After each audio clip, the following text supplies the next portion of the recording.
Tu sais bien que ça va encore t'énerver, le café. T'aimes le cinéma lorsqu'il est insolent. Une scène de théâtre est un des lieux du monde où je suis heureux. Thelma et Louise travaillaient à deux, et c'était les meilleurs. On va perdre du temps. On est tous mortels. Et c'est complètement stupide. Ce café froid depuis 2 heures. J'y ai même mis mes cendres. Bonjour à toutes et à tous, on est très heureuse de vous retrouver aujourd'hui dans un nouvel épisode de notre podcast. Nous sommes en compagnie de Anna Cazenave-Cambé qui a réalisé son second film Love Me Tender qui est sorti ce mercredi 10 septembre en salle et qu'on vous invite évidemment à aller voir. Et en attendant, découvrons Anna et son nouveau film Love Me Tender.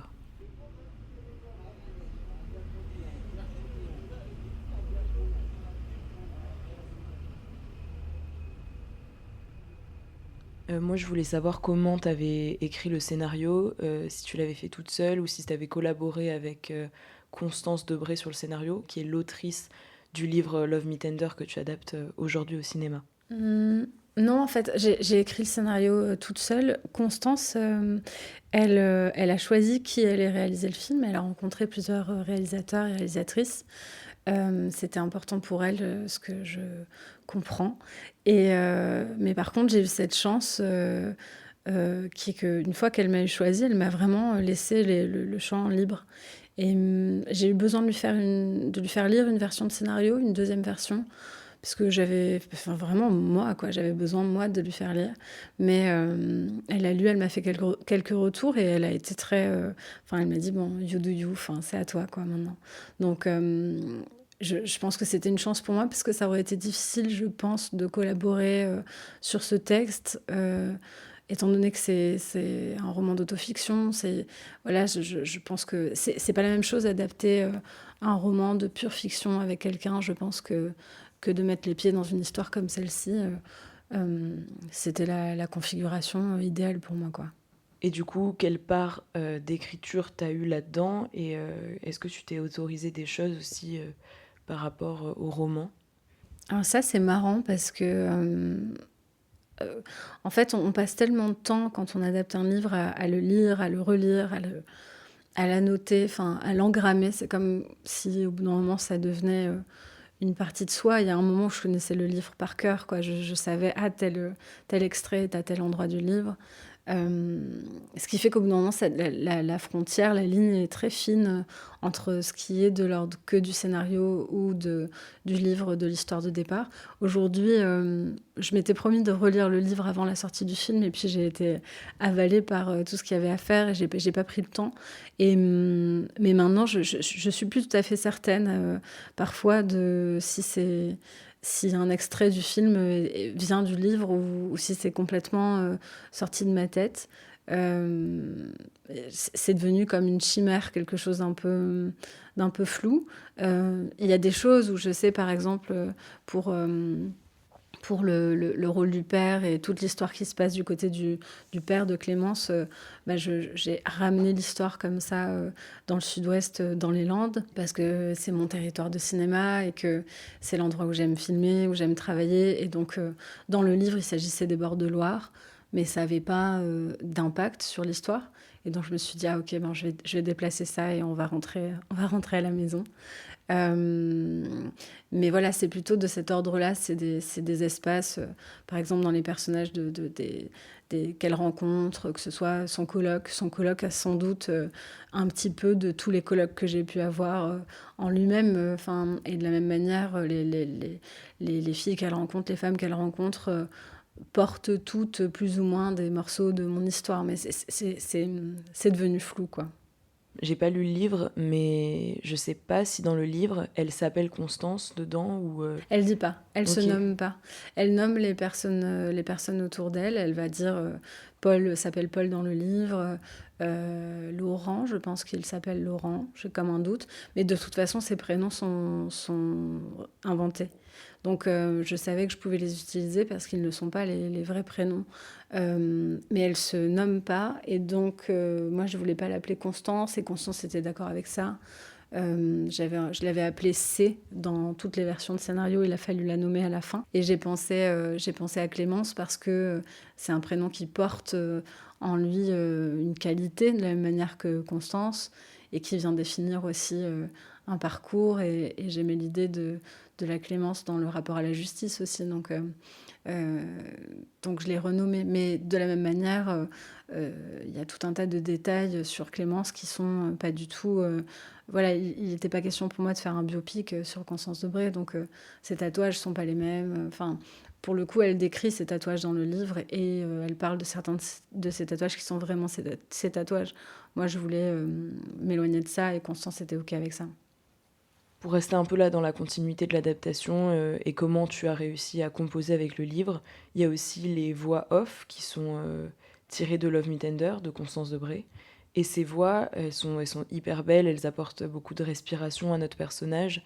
Et je voulais savoir quel travail tu avais opéré autour des voix off et qu'est-ce qu'elles apportent pour toi dans la dramaturgie de Love Me Tender et comment tu les expliques et les interprètes. Ben, les voix off... Je savais tout de suite que j'avais envie de garder du texte d'une manière ou d'une autre. Ma rencontre avec le livre avait été assez forte à l'endroit de la langue, en fait, de Constance Debré, de ce rythme, de cette brutalité parfois.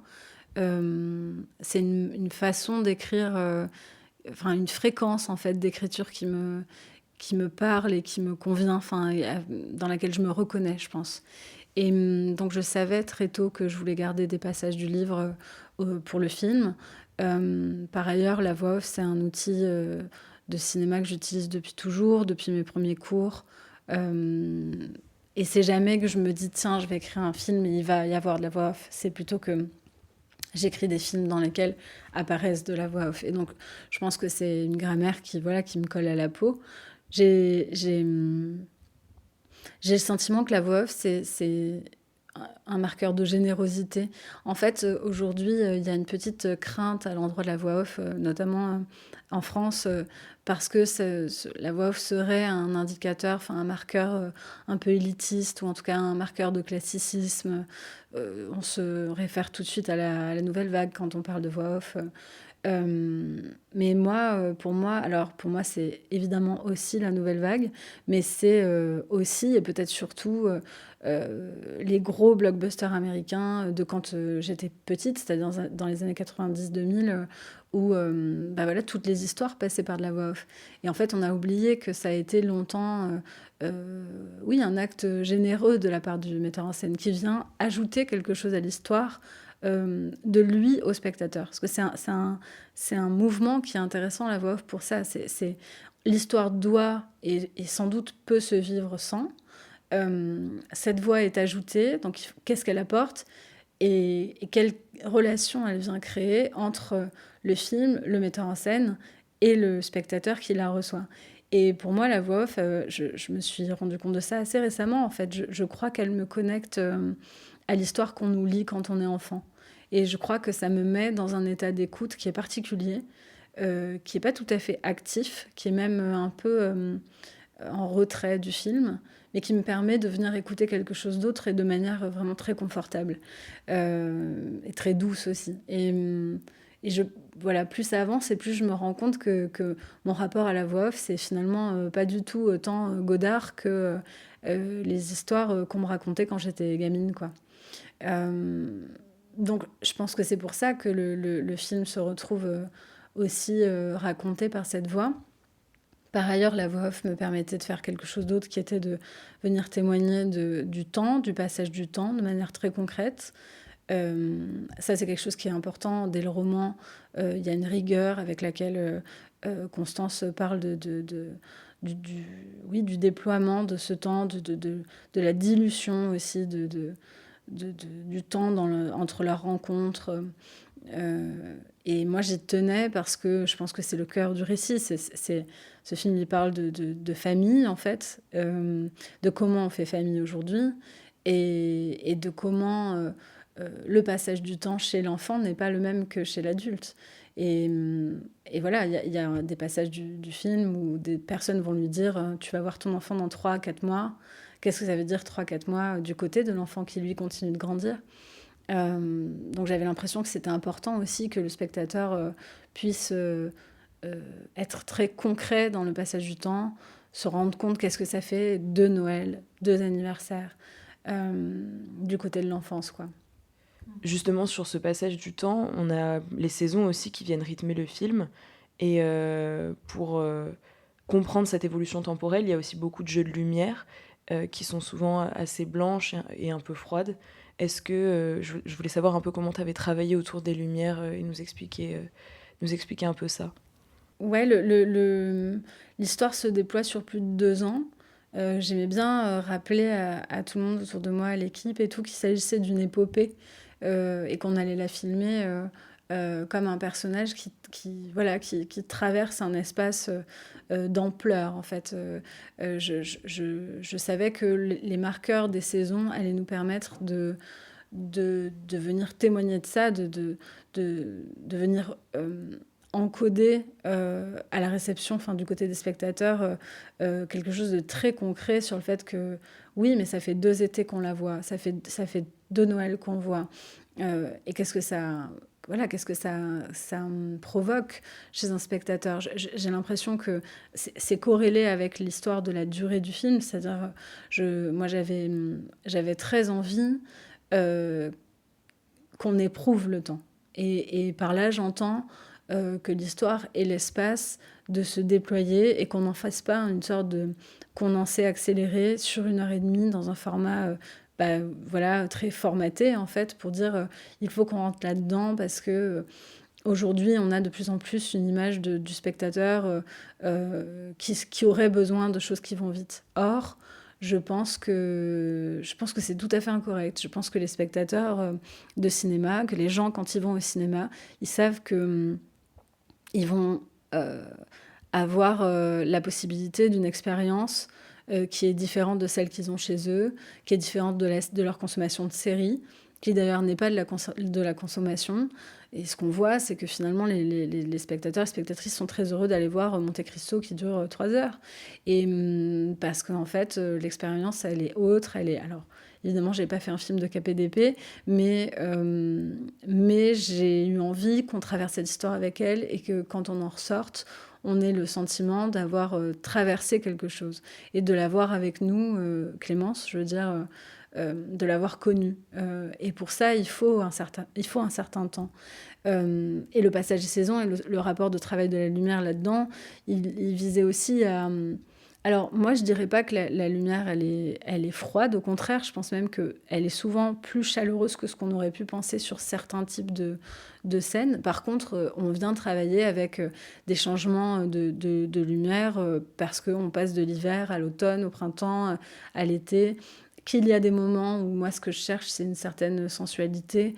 Toutes les séquences qui sont dans le sud, dès qu'il y a du soleil, je cherche comme ça à sentir presque le duvet sur les peaux. On a beaucoup travaillé au maquillage, par exemple, quand est-ce que Vicky a une peau très blanche ou une peau qui est hâlée, qui a pris un peu le soleil, etc. Et tout ça forme un ensemble, parce que, à la lumière, c'est-à-dire que je cherchais des moments comme ça où la lumière venait nous témoigner d'un espoir, d'une douceur, d'un possible. Moi, j'ai grandi dans le sud-ouest de la France et j'ai grandi vraiment à la campagne, dans une maison isolée. Et le passage des saisons, plus je vieillis d'ailleurs, plus je m'en rends compte, est vraiment... un des sujets qui m'intéresse et de plus en plus. Et je pense aussi parce que quand on ne grandit pas en centre-ville, le passage des saisons, on l'éprouve de façon très concrète. Le retour du printemps, par exemple, dans une maison au milieu de rien, c'est quelque chose.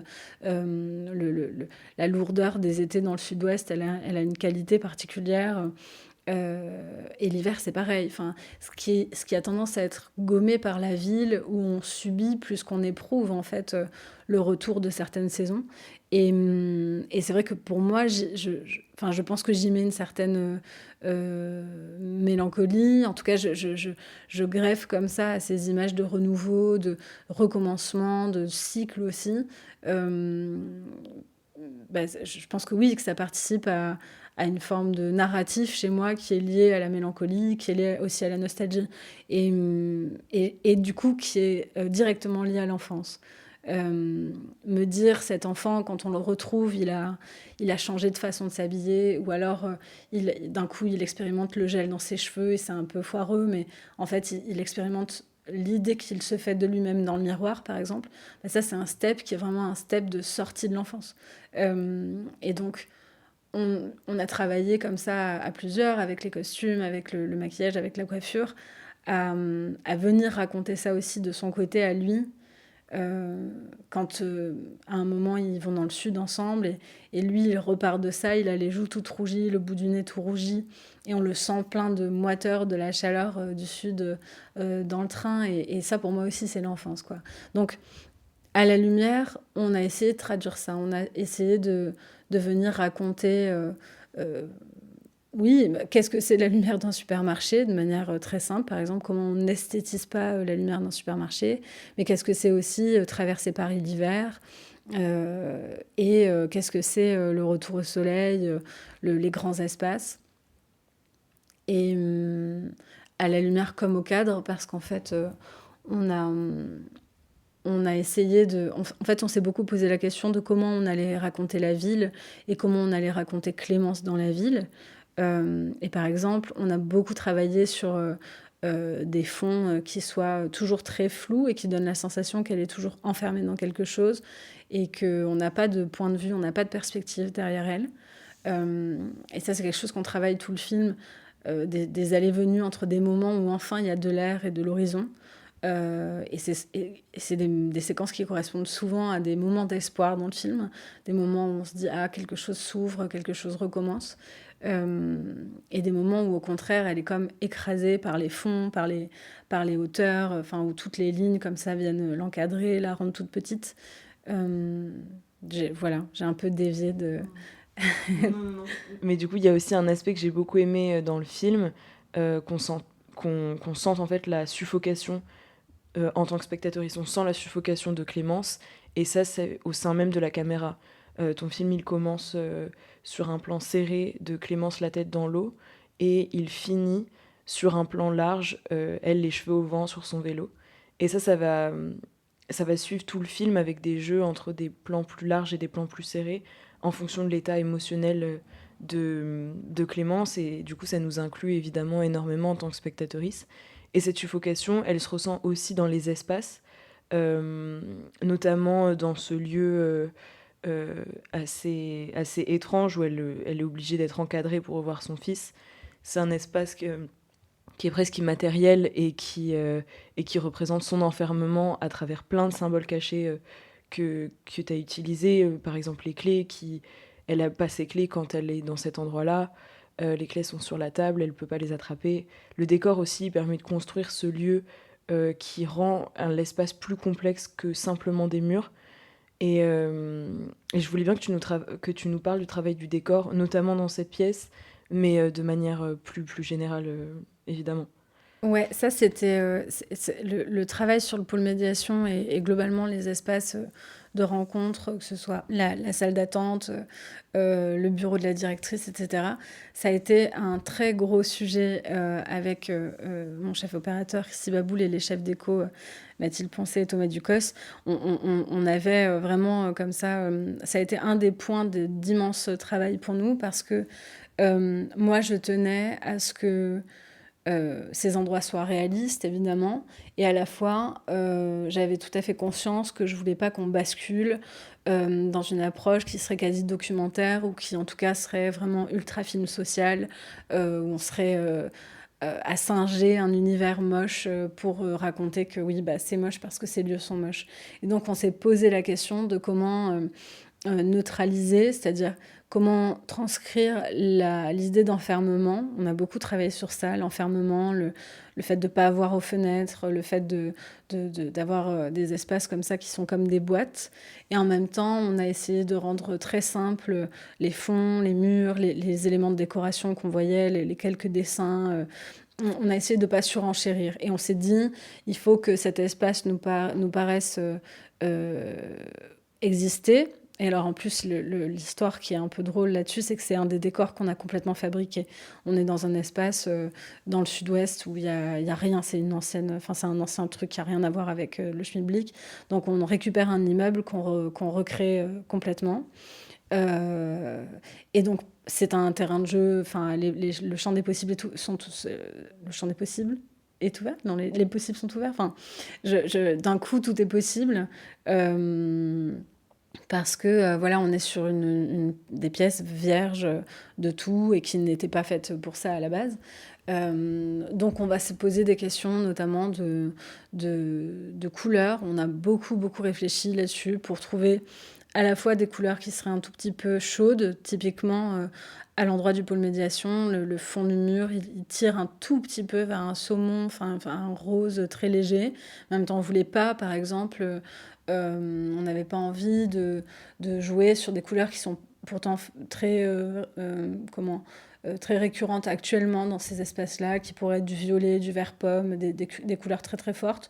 Nous, on n'avait pas envie de ça. Donc, on est plutôt allé travailler sur des tons, une chaleur en dessous sur des tons, sur un rose qui est presque blanc, sur des stores qui vont avoir comme ça une pointe de rose, pour plutôt évoquer cette espèce de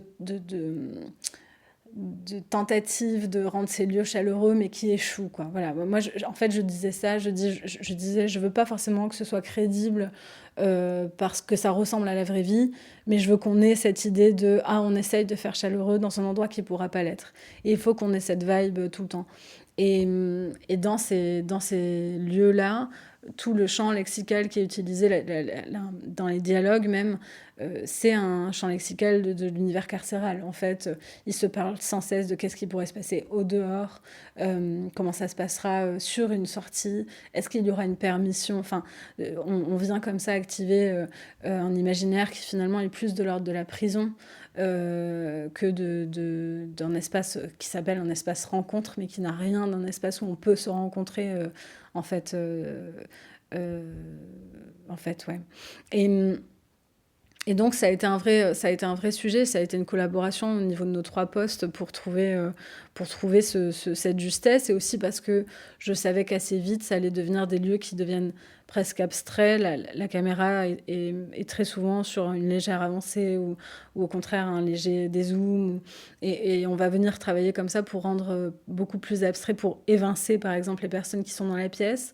Comment on fait en sorte qu'à un moment on se retrouve qu'avec Clémence et son enfant, comment on fait quand même peser, il faut que le spectateur sente qu'il y a toujours quelqu'un d'autre dans la pièce, mais comment on le fait disparaître à l'image. Et ça a été une question récurrente pour nous, de comment fabriquer ce lieu qui est censé être un lieu d'intimité, mais où l'intimité est absolument impossible. Pour continuer justement sur cette idée du rythme, est-ce que tu pourrais nous parler du montage ? Comment tu as travaillé avec ? Je ne sais pas si c'est un monteur ou une monteuse. C'est un monteur. Ok, avec un monteur. Je voudrais bien que tu nous parles des plans séquences aussi que tu fais dans ton film. C'est souvent des moments de discussion, je pense notamment au moment où elle est justement au pôle médiation, et c'est la première fois qu'elle y va, et il y a un très long monologue avec une femme qui est d'ailleurs incroyable. Enfin, ce monologue m'a beaucoup touchée, et du coup je voulais savoir qu'est-ce que ça représentait, ces moments de plan séquence, ces longs moments de conversation, et que tu nous parles évidemment du rythme avec ton monteur. Je travaille avec un monteur qui s'appelle Joris Laquitan, qui est mon monteur depuis mes études. On va bientôt avoir 10 ans de collaboration, lui et moi. C'est quelqu'un qui m'a énormément appris. On s'est rencontrés sur un court-métrage où, enfin voilà, moi c'est un de mes premiers, si ce n'est mon premier court-métrage. C'est le premier court-métrage qui a été vu, qui a été en festival, qui était à la Ciné-Fondation à Cannes quand j'étais en 3e année à l'école. Et je lui dois beaucoup parce que je sais que son entrée dans ma vie de cinéaste est venue déplacer tout un tas de choses. Et notamment, il est arrivé dans ma vie avec une culture de cinéma qui n'est pas la mienne. C'est un c'est un expert du cinéma de genre. Il a une culture immense de ce côté-là. Il tient un site qu'il tenait au départ de manière complètement entre copains et qui maintenant est un site quand même de référence qui s'appelle Fais pas genre et qui parle de cinéma de genre et de genre au pluriel, c'est-à-dire il s'intéresse à tout un tas de cinéma. Et il a une culture inépuisable de ce côté-là, ce qui fait que en fait, il vient notre rencontre se fait autour d'une rencontre de culture de cinéma. Lui a à ce moment-là une culture de cinéma américain notamment qui est très très forte et un plaisir à l'efficacité, c'est-à-dire quelque chose qui aujourd'hui j'ai l'impression que c'est devenu plus c'est plus admis qu'on puisse citer des références je sais pas, je pense à Ari Aster, je pense à des références comme ça américaines de films de genre à gros effets, etc. Mais à l'époque, on est à la Fémis, on est tous plus ou moins romériens et on ne cite pas Spielberg sous peine de blasphémer. Enfin, il y a quelque chose comme ça où c'est très très sérieux, quoi, tout ça. Et lui arrive avec des t-shirts avec les Gremlins et nous envoie tous chier en disant non mais moi, ma culture, elle est pas faite comme ça. Et il a évidemment aussi la culture du cinéma français, de la Nouvelle Vague. Il a une immense culture, mais il ne rougit pas de cette culture-là. Et moi, c'est venu faire exploser tout un tas de limites que j'avais, parce que j'avais pas cette culture-là. J'avais pas trop la culture télé non plus quand j'étais plus jeune. Et il m'a permis de m'ouvrir à un cinéma qui m'avait en fait toujours tenté, mais pour lequel j'avais pas les clés. Et donc, il m'a initiée à des cinéastes qui aujourd'hui sont vraiment très importants pour moi, et à des films qui comptent très fort. Et en fait, il est venu réactiver des plaisirs d'adolescence aussi chez moi, de trucs que j'avais oubliés. Moi, un de mes premiers gros chocs de cinéma, en fait, c'est Blair Witch. Et c'est quelque chose que j'avais mis de côté parce que voilà, un film à effet vraiment film de genre. Et donc si je raconte tout ça, c'est parce que aujourd'hui, c'est un de mes plus proches collaborateurs. Le montage, on dit souvent que c'est la 3e écriture du film, mais c'est très vrai. C'est un moment où on se pose enfin avec notre matériel et où on vient comme ça échanger sur un temps très long. Moi, je suis en montage tous les jours. Je suis avec lui 8 heures par jour. C'est vraiment un endroit d'expérimentation, de création pour moi, où on se donne l'espace comme ça de repenser le film. Ça fait de lui, du coup, un collaborateur extrêmement important pour moi. Et sur Love Me Tender, on a abordé le montage assez vite avec cette idée de brasse coulée. On s'est dit, il faut qu'on traverse le film en ayant l'impression qu'on a sans cesse la tête sous l'eau, la tête hors de l'eau, la tête sous l'eau, la tête hors de l'eau. Et c'est quelque chose qui nous a un peu comme ça bercé dans nos idées de rythme, d'arythmie, de choix, à quel moment on maintient une émotion du spectateur et à quel moment on se dit, ok, là, il faut ressortir de là, il faut ramener de la lumière, par exemple. À quel moment on va s'autoriser une émotion très très forte. Et comment il faut relâcher derrière la pression ou ne pas la relâcher. Ça, c'est des questions qu'on est venu se poser avec cette idée comme ça de la brasse, à la manière de la nage de Clémence, en fait. Et c'est vrai que sur cette histoire de temps long, moi, j'ai toujours travaillé beaucoup le plan séquence. C'est un temps qui m'intéresse, c'est-à-dire c'est une temporalité où on permet au spectateur d'être au même temps que l'acteur, l'actrice qu'il a en face. C'est aussi une temporalité qui permet aux acteurs et aux actrices de se déployer. Et ça, c'est quelque chose que j'aime beaucoup voir sur un plateau, c'est-à-dire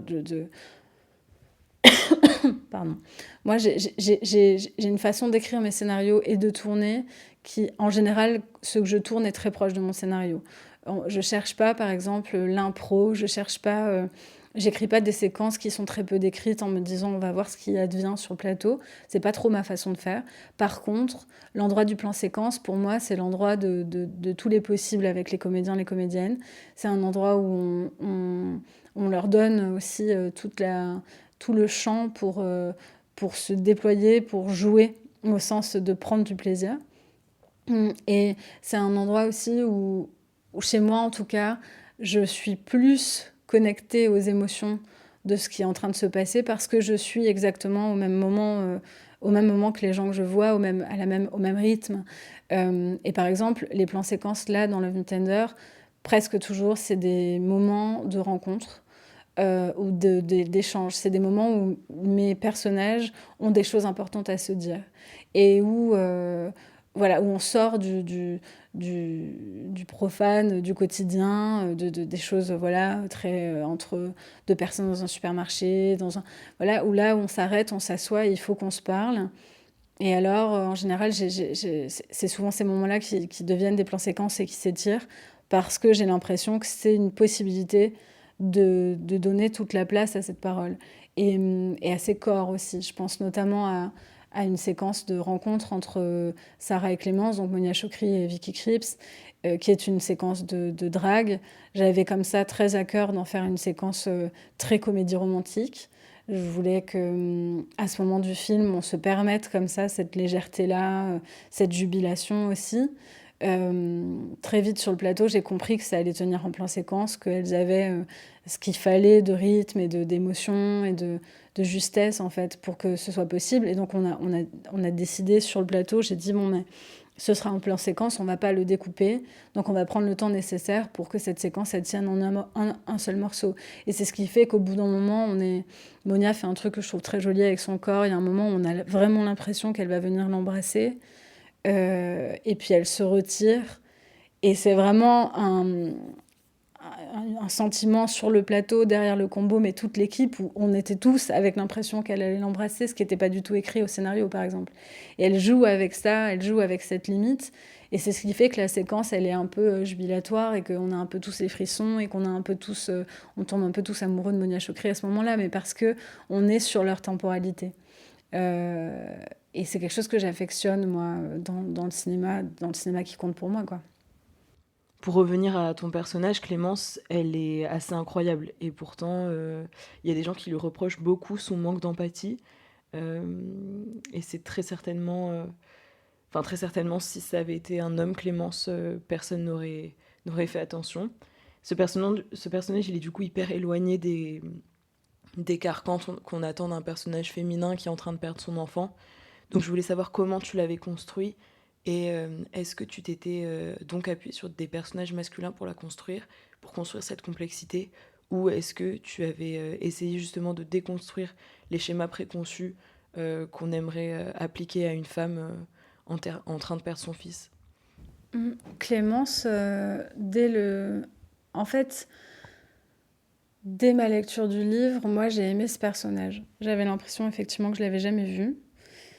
J'avais l'impression qu'elle me faisait du bien, qu'elle s'excusait pas pour ses choix, que j'avais l'impression qu'il nous manquait comme ça un personnage de femme qui s'excuse pas de réécrire sa vie, qui ait une sexualité passé 40 ans aussi. Ça c'est fou quand même. On est encore dans une période où les femmes ont une sexualité jusqu'à 30 ans, 35 piges, et puis après elles disparaissent, elles reviennent au cinéma, elles sont grand-mères, peu ou prou, quoi. En tout cas, elles quittent la sensualité passé un certain âge, ce qui a un effet sur les femmes et sur les jeunes femmes qui voient du cinéma et qui ont l'impression que la vie s'arrête passé un certain âge, quoi. Moi, je sais que ça y est, je vieillis, et je me rends compte d'à quel point la vie est à la fois intéressante et belle et peut-être sensuelle et tout un tas de choses, mais qu'on ne m'avait pas raconté. C'est-à-dire, j'avais l'impression qu'après la jeunesse, il n'y avait plus rien et qu'on se rangeait des voitures et que, ça devenait un truc où on était au foyer et c'était pas très drôle, quoi. Et fort heureusement, évidemment que la vie peut être différente de ça. Mais c'est quelque chose dont on témoigne peu au cinéma. Déjà parce qu'il y a la question de la beauté des actrices, la jeunesse des actrices, et qu'une fois qu'elles quittent ce territoire de jeunesse et de beauté, alors déjà elles trouvent moins drôle, parce qu'on leur écrit moins drôle. Et en fait, moi, voilà, ce personnage de 40 ans qui dit « Ok, stop, j'ai fait la vie hétéro, j'ai fait l'enfant, j'ai fait le métier très rémunérateur, j'ai fait la vie bourgeoise, tout ça j'ai fait, et ça ne me convient pas. Et en fait, je vais changer de cap. Et le prix qu'elle paye pour ça, ça me semblait être une histoire qu'il fallait absolument raconter. Et en fait, au moment des financements, je me suis rendu compte que cette question de l'empathie, de l'amabilité de mon personnage, c'est une question qu'on me posait sans cesse. Euh, je me faisais le même constat que toi, c'est-à-dire que j'ai fini par me dire, mais j'ai l'impression d'avoir tout un tas de personnages en tête, de mecs qui sont ni aimables, ni particulièrement empathiques, ni irréprochables.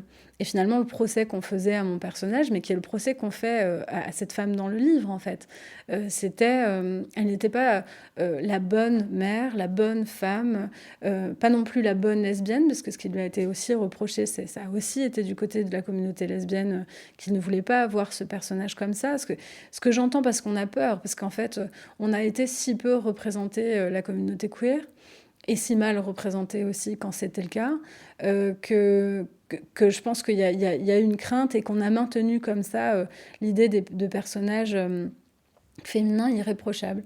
Or, moi, ce qui m'intéresse à l'écran, mais comme dans la vie, c'est de raconter que c'est plus complexe que ça, et que, oui, il est temps d'écrire des personnages de femmes qui ne soient pas que bienveillantes, que bonnes, que douces, qu'aimantes, et de pouvoir raconter en fait les femmes que j'ai autour de moi, qui sont beaucoup plus complexes que ça, qui sont souvent plus solides que ce qu'on nous montre au cinéma. Ce truc aussi de tout le temps faire pleurer les femmes, de les faire crier quand elles traversent quelque chose de douloureux, de les faire courir sous la pluie la nuit de désespoir. Moi, je connais pas de femmes qui fonctionnent comme ça. En fait, j'ai l'impression que c'est une image du cinéma qu'on véhicule en boucle. Il y a aussi ce truc des femmes. À un moment, toutes les femmes s'évanouissaient tout le temps pour un oui, pour un non. Moi, je m'étais dit... et même moi, j'avais ce réflexe-là. Je m'étais retrouvée à écrire comme ça... Et j'ai fini par me poser la question de si moi je m'étais déjà évanouie. La réponse est non, en tout cas pas dans des conditions d'émoi. Et j'ai pas l'impression que les femmes s'évanouissent toutes les 5 minutes. Or, c'est un ressort comme ça dramaturgique quand c'est trop fort pour une femme, elle tombe dans les pommes. Ça, par exemple, c'est une image de cinéma. C'est quelque chose d'absolument inventé, et d'inventé par les hommes, en fait. Et d'inventé par des hommes réalisateurs qui, à un moment, de la même manière qu'ils nous dépeignent sans cesse en culotte chez nous, ils nous dépeignent nous évanouissant quand l'émotion est trop forte. Donc, je sais que rencontrer ce personnage au livre et en faire le personnage de cinéma qu'elle est, c'est-à-dire un personnage d'héroïne qui, selon moi, est iconique, c'est-à-dire elle a quelque chose comme ça. Moi, j'ai mis sur elle une forme de désir qui n'est sans doute pas une forme de désir hétérosexuel, mais qui est une forme de désir. En tout cas, j'ai cherché à la rendre iconique, impressionnante, à lui donner une certaine stature. Et oui, quelque part, je l'ai filmé. Alors, j'ai pas envie de dire que je l'ai filmé comme un homme, parce que je pense que c'est plus complexe que ça. C'est surtout que j'ai essayé de pas la filmer comme une femme. Et ça crée un autre endroit. C'est-à-dire, par exemple, quand on pose sa caméra d'une certaine manière, on peut rendre des épaules plus carrées.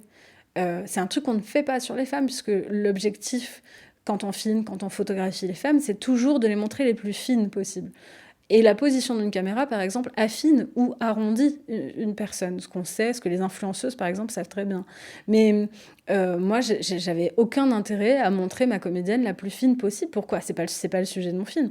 J'avais envie, au contraire, de la montrer très puissante. J'avais envie qu'on voit ses muscles, j'avais envie qu'on voit ses épaules, j'avais envie de la montrer très puissante, en fait. C'était quelque chose d'important pour moi. Et donc, quelque part, oui, je pose ma caméra à un autre endroit. Dans tous les sens du terme d'ailleurs. Je pose mon regard sur elle à un autre endroit. Et je la présente dans le film, elle entre par une cigarette dans un plan. C'est vraiment la première fois où on va vraiment la regarder juste après l'ouverture du film. Et oui, elle rentre comme un homme dans le champ, si on veut le dire vite fait, parce qu'en fait, elle rentre comme un cow-boy, et j'ai cherché à la filmer comme un cow-boy tout le long du film. Tu parlais de poser ton regard autrement sur les corps. Et le film, évidemment, il montre aussi des corps parce que il y a aussi beaucoup de moments de scènes d'amour. Et il y a aussi, du coup, une omniprésence des dos. Du coup, je voulais savoir comment tu avais posé ton regard sur ces corps et sur ces dos. Ça, c'est pareil. J'interviens parfois auprès de lycéens, puis à la Fémis, dans des écoles de cinéma, et je dis souvent ça, je dis de la même manière que vouloir parler d'un truc extrêmement dramatique, j'en sais rien, de faire son premier court-métrage, par exemple, sur le suicide. Ou sur... je dis toujours, c'est bien de commencer les choses step by step. Il faut déjà apprendre à faire un chant contre chant. Il faut apprendre à faire des choses toutes simples, toutes petites, des émotions très simples. Parce qu'en fait, on apprend, parce que le cinéma, quand même, est une forme d'artisanat. Et de la même manière, moi, j'ai commencé par filmer un tout petit bisou entre deux jeunes filles dans mon premier court-métrage. Et c'était déjà beaucoup. Et de réussir ça, de réussir ce baiser. Et souvent, je dis aux gens... foutez pas tout le monde à poil dès votre premier court-métrage, ou en tout cas réfléchissez à ça, parce que en face de nous, on a des humains, en fait, et que, bien sûr, ce sont des actrices, des acteurs, mais travailler avec des actrices et des acteurs, ça veut pas dire posséder leur corps, ça veut pas dire avoir tous les droits sur la représentation de leur corps. Quand des acteurs ou des actrices sont nus sur un plateau, ils sont réellement nus. Et y compris si on fait une scène qui est de toute façon intégralement simulée, en attendant, nos actrices sont l'une contre l'autre. Il y a une équipe de tournage autour qui les regarde, qui les voit. Et c'est une situation particulière. En tout cas, c'est une situation qui demande à être encadrée, qui demande à être pensée, qui, je crois, ne doit pas... être une virgule dans la narration, par exemple. Moi, je trouve merveilleux les séquences de sexe réussies. Je suis ravie quand il y en a au cinéma, mais très souvent, elles sont prétexte à quelque chose d'autre. Elles sont juste une virgule, un brin érotique dans une histoire. Moi, je tenais à ce que les séquences d'intimité dans le film viennent raconter quelque chose sur mon personnage. Et chacune... à leur manière, elles racontent quelque chose, elles racontent une impossibilité de connexion, elles racontent un trouble, elles racontent une pensée qui s'échappe et qui vient raconter autre chose, qui vient raconter toujours ce lien à l'enfant, etc. Et puis parfois, elles rencontrent quelque chose de très amoureux, mais chacune ont une fonction et font avancer l'histoire. Déjà, ça, c'est le premier truc, parce que c'est ce qui fait aussi que dans le travail avec les comédiennes, moi en l'occurrence, là, j'ai que des femmes sur le plateau, sur les scènes d'intimité, et ben, je peux les nourrir de la même manière que je nourris leur personnage de pourquoi on fait une séquence. C'est-à-dire et je les lance pas sur un plateau en disant bon bah là elle baise, yupla boum, débrouillez-vous avec ça. C'est extrêmement chorégraphié, on a une coach d'intimité. Moi je suis très précise dès le scénario sur ce que j'ai envie de voir, de sorte à ce qu'on puisse en parler de manière très concrète avec des mots concrets. Et là, en l'occurrence dans le Contender, j'avais très envie de, j'avais un rapport, moi j'ai un rapport, j'avais envie de montrer des mains et des dos. Et j'ai travaillé toutes mes séquences d'intimité autour des mains et des dos. Il y a des mains qui me paraissent plus érotiques encore que des plans qui seraient des poitrines.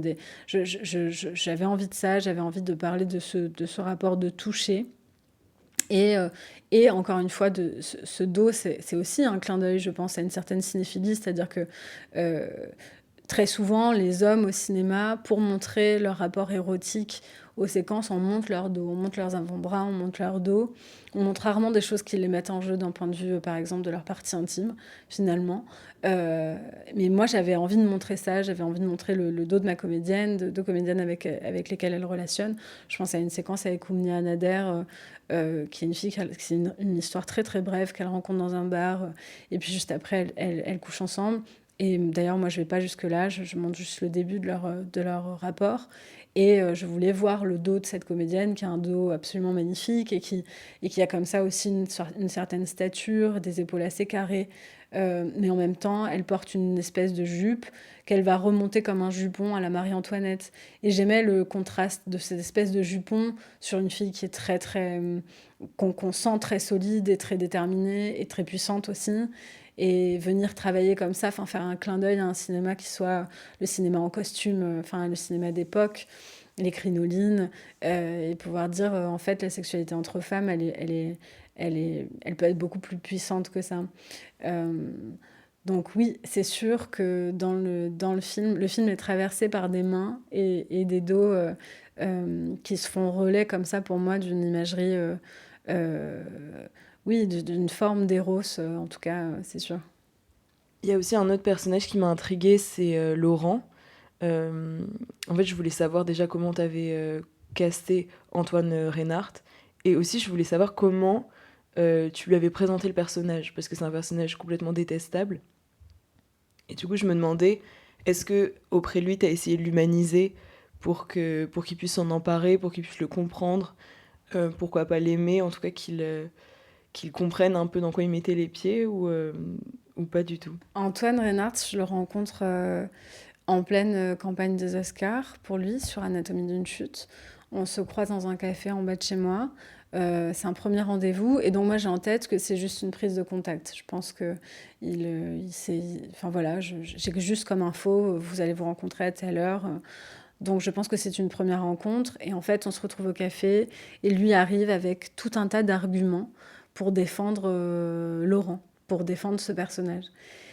Tant et si bien que moi, entre ce que je crois savoir d'Antoine, de gens qu'on a en commun, on ne se connaissait pas, mais on avait des gens en commun, je suis très troublée parce que parce que j'en viens à douter de sa position vraiment réelle sur le personnage. Et moi, je viens d'écrire pendant 2 ans,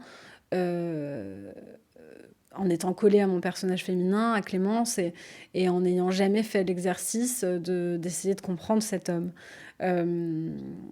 Parce que quand on écrit, on prend parti, quoi qu'il en soit, en fait. Enfin, quand on écrit un personnage, on finit par être très proche de ce personnage. Et donc, il débarque au café en m'expliquant par A plus B, notamment. Il me dit à un moment, mais tu te rends compte... Enfin, je suis désolée, mais elle amène son enfant chez un mec qui est sous Subutex. Bah oui, je comprends que ce soit un peu problématique. Et je suis un peu abasourdie. Et en même temps, je pressens que c'est déjà du travail.